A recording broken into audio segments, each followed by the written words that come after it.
What does Anthony Bourdain have in common with The Little Prince? The answer to that is the secret on how we won this EB1A case. Let's get to it. Hi everyone, I'm Joseph. I'm the managing partner here at Zahn Associates, where we solve legal problems with creative solutions. Today's video is about an EB1A success story. Now, an EB1A is an extraordinary ability visa. If you can prove that somebody is the best of the best, the cream of the crop, then the United States of America will give them a green card and allow them to come to the United States. Now, there's a list of requirements on how to prove you are the cream of the crop, you are the best of the best. That's not the purpose of this video, because on top of proving that you are the best of the best, you also have to prove why you are coming to the US and what you will be doing and how is that substantially beneficial for the United States government. And that is the tricky part, because in the past few years, we've seen USCIS government become more and more picky about this particular part of the application. You might be extraordinary in your own right, in your own field, in your own country, but we are the United States. We are the best. What can you possibly do here? I've seen so many cases challenged like that. And so we pay special attention to that. And this case was particularly difficult because our client was just an ordinary professor. What can he possibly contribute to the United States? Now, let me give you a little background on this particular case. Our client is a retired professor, like many of our other clients, taught at a university for 10, 20 years, from one university to another university, some very prestigious, some ordinary. His resume looks really good, has over 40 publications, not just like trade show articles and magazines, but also substantive books that have wide circulation and very well received. But here's the tricky part. On top of proving that he is very prolific, that he published a lot, that he's an amazing professor in his particular field, he's not coming to the United States to teach. He doesn't have a university offering him tenureship, that he's going to come, not even as an associate professor or even at a community college. He is coming here with his family and his children, and they're going to retire here. And they have ties here, they have family here, and he's already in his like 50s. So he's not planning on building out a huge, like crazy career like he once did. So what is he going to do? How do you prove that his amazing ability, being the professor, being this prolific author, is going to substantially benefit the US? That was the part that really tripped us up in the beginning. And that was where he was really trying to find an attorney that can really help his case. So on top of building everything together, this client was actually, I mean, of course he's amazing. There's no doubt about that. Him and his wife and his family, they were able to get all the documents to us within a week, proving his extraordinary ability. So we could have just filed it then and there, help him write his statement. A few years ago, that's all that would have been required. We prove that he's extraordinary. We have his letter of intent showing that he is going to make America great, and his case would have gotten approved. He would have gotten his green card. His whole family would have immigrated here. But now, because the government is really picky about this substantial benefit to the US, we had to prove what is he going to do. And that's what took us about a month or 2 months to strategize and to put together. This is how we did it. We examined what is he going to do once he entered the US. We always start with that point. What is your lifestyle gonna be like?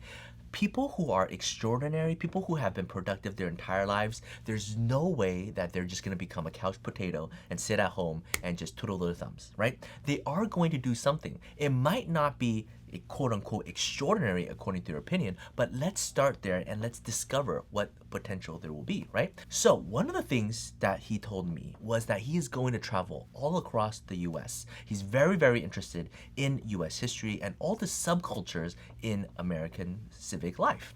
There's people on the East Coast, there's the West Coast, and there's the Sun Belt, right? There's so many interesting things that he wants to understand and document. That was a very interesting idea. And he doesn't have like a necessary tentative plan. He doesn't have an itinerary. He doesn't have people and contacts or anything of that nature, but he really wanted to do that. He first is gonna reside in Southern California because that's where his extended families live. And he's going to then travel across the US and document everything for his own personal interest, but maybe publish a book later on.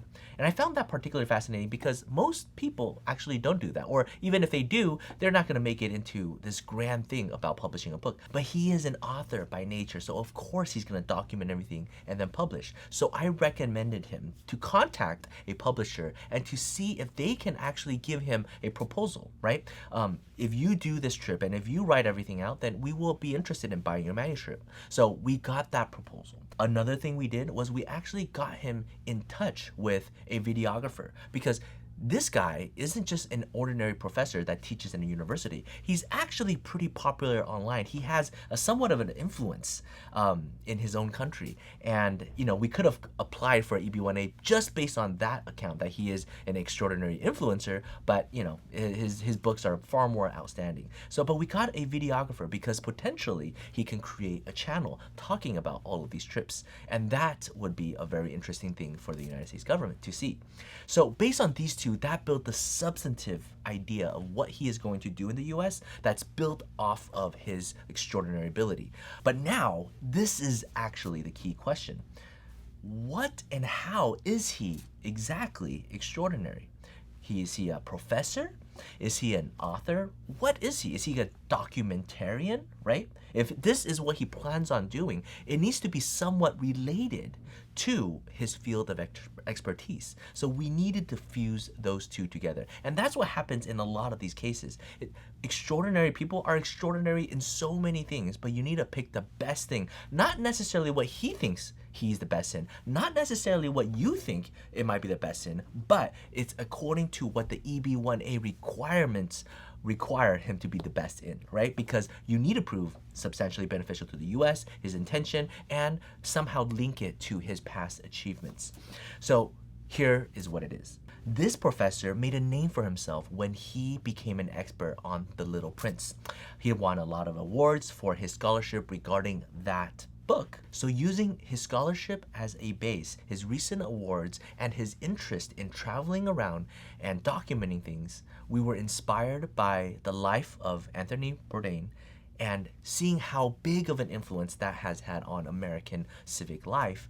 We showed that that is who he is. That is the extraordinary nature of his life career. He is a travel documentarian. He goes to places and he is able to expound the truth of that and communicate that in ways that ordinary people wouldn't have thought, and we are able to benefit as a society from that. So we didn't focus too much on his teaching awards. We didn't focus on his influencer status. We focused more so on the core of how he won his fame in the beginning and his most recent achievement and the recent passing of Anthony Bourdain. This happened last year when we prepared the case, filed it, and then, I mean, I know that this might seem like old news for a lot of people, but when we prepared the case, that was very fresh. And when we filed it, the case got immediately approved, no request for evidence, and the client was very, very happy. And that's it for today's success story. I hope you enjoyed it. I love EB1A cases because they require so much creativity, thinking about what the client is going to do, and also discussing what his future plans are and connecting them with